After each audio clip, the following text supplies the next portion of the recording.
Changing your Spectrum router's DNS settings can make your internet faster and safer. Think of DNS as the internet's phone book, translating website names into addresses.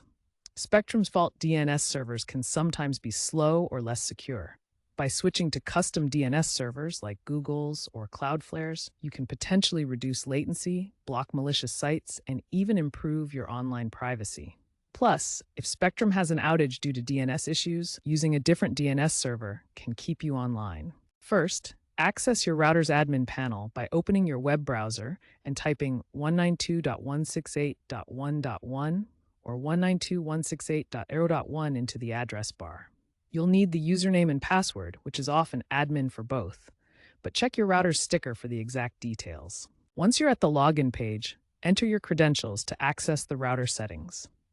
Then, navigate to the Network or DNS Settings section, which is typically found under Advanced Settings. Now, enter your preferred DNS servers. For example, for Cloudflare, set 1.1.1.1 as the primary DNS server and 1.0.0.1 as the secondary. After entering the DNS servers, save your changes and reboot your router to apply the new settings. Test the change by visiting any website.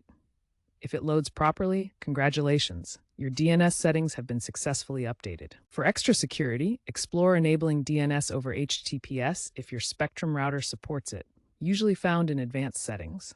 Additionally, tools like DNS Benchmark can help verify that your new settings are working properly and securely.